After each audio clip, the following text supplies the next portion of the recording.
arraina izaten da, parrillan egiten den arrainona, turista gehien hona Getariara erakartzen dituena, baita halako eguraldi turistea egiten duenean ere. Baina guk gaur bestelako produktu bat erakutsi nahi dizuegu. Bertako lurretan, Getariako lurretan ere egiten den kostako malkoilarra.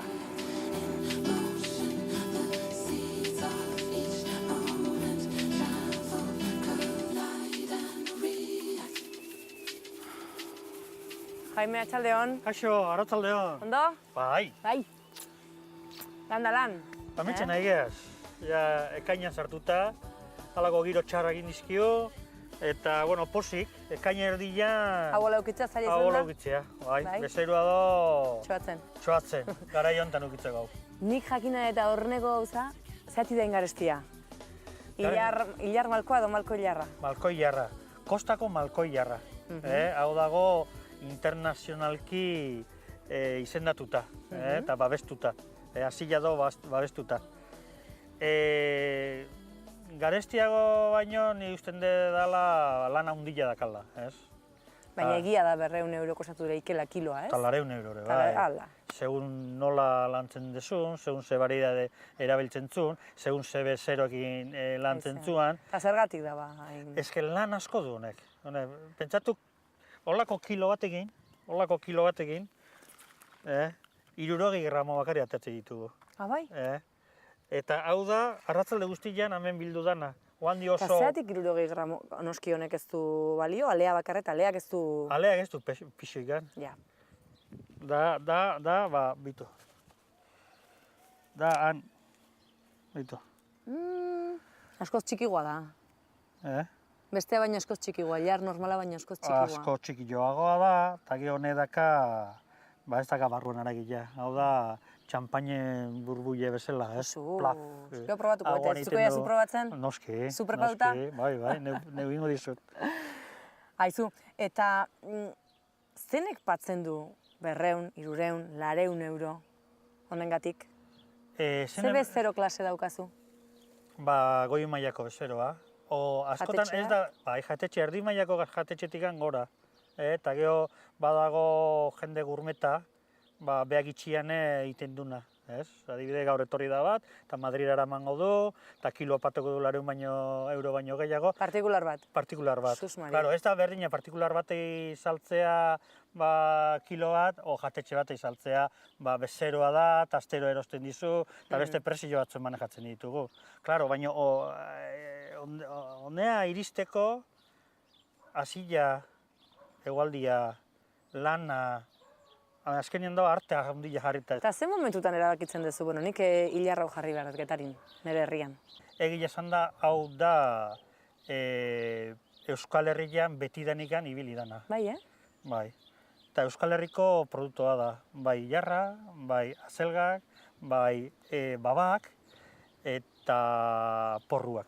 Baina ez da oso hain ezaguna ez da, ez? Aipatu dituzun horiek bezain ezaguna ez da? Ez da, porque hau beti junda goi mailako jatetxeta, eta hau egon da 21 urtean galtzeko zorian. Azkenian gelitu ginean igeldon bat eta gu bakarrikan biltzen ginuna, eta kozinero konprometitu batzuek nahizuna hau aurreatea. Juan Mari, Martín, Pedro, azaren bestiak izen handia ez dakaena, baina hor da esena, ez? Eta nun baloratzen da gehiago, Euskal Herrian edo Euskal Herritik kanpo? Euskal produktua izan da? Osa nahi diazu, Euskal Herrian goi mailako sukaldaritzak baloratzen dula, eta Euskal Herritik kanpo partikularrek eta hain goi mailako sukaldaritza ez danak ere bai? Bai, adibidez esan dizu lehen hori, bi arratoz honea, bi japoniarra hau probatzea, bi sukaldari japoniarra hau probatzea. Aitu du, nun baita hau existitzen dela? Bai, probatu du Donostian jatetxetan, eta hori biatzen du sustraian. Zerantzarik ez dago, Jaime, Getariak badula halako indar turistiko bat. Bai, durik gabe. Paisajeagatik, baina gastronomiagatik ere bai. Bai. Hemengo lurra dago itxasokin lotura handia daka. Eta itxasok ematen dio hemengo vegetalai, hemengo... Ni pentsatzen dut danai, ez? Salitrea, salinoa, lurrak, diaz bustin lurra batzuez, dian bustin lurrak, urte askotan arraien zima horra ibili dira lurrean. Orduan, guzti honei ematen dio nortasun bat igertzen dana hauan, ez? Eta Iruditzaizu jarriko dela Malko Ilarra arraian pare, Getaren esate bateako? jarrita dago. Bai? Iruditzaizu? Getaien ez dago han beste jarrita, baino Donostian ja pasauta do.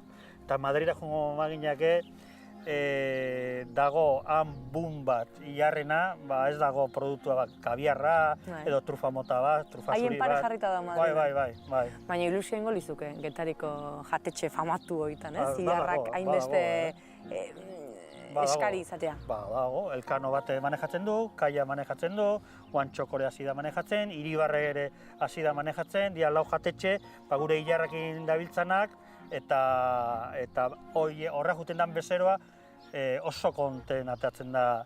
Gainez, sukaldaria ere bere magia sartzen du nien ilarrian, gauza potente bat esatea, Baina honek ez du bihar magia hondik gan, Berezkoa du, Bai, bitu, probatu. Hola? Hola, zuzenian. Sartu aurra golpetik handanak. Dana sartu behar dezu. Munduko txampainearen bezalako burbuia dazka honek, ez? Lermena horra, Ilarrikola gordiniga, baina hona da, bai. Kostako Malko Ilarra era diferentetan prestatu daiteke? Bai. Ez da beste ilarra bezala? Edo... Ez da hurriene. Adibidez nola jan dezakegu? Bueno, sukaldari ospetsuak esaten du, zenbat gitxio egin, beti hobeto. Lehen zu jan dezun bezala gordinik, da oso ona. Baina hor berde punto baka. Orduan, joan ingo dio pixka berde punto horik endu, baina ikusiko dizu gauza utza bakarrikan da. Bakarrikan epeltasuna bero punto bat. Osa, ez hartzaitik pasa. Eta bain probatu ingo dugu. Jaime? Guazen. Aldea antzemango diot, beste ilarretik, bai. Bestela, oso txarra naiz, ez? Hau da... Zer da, adibidez, futbolean, Championsa edo regionala bezala, ez? Honen atzetik lana hundila dago. Goi mailako sukaldariak batek, esaten du 3 kutsadakak probatu behar diala. 3? 3. Zango lehenbizikoa esaten du, laino bat egongo zehala. Noa, laino batean? Laino batea. Zuaizea hor puskatzen, crunch, bildurrerria da, goxoa, epela dago, gozotasuna. Bigarrengoakin, esaten du, laino batetik zeroa. Jesus Maria. Porque ya da placer bat. Eta gero infernua. Holako inferno baldin ba, bale, ez? Bigarrengoa da, ja, beste... Bueno, zeruna hoia, Eta bain? Eta hirugarrenekin, itxe honetan, iten deun lana, pusketa bat eramango zu bihotzian.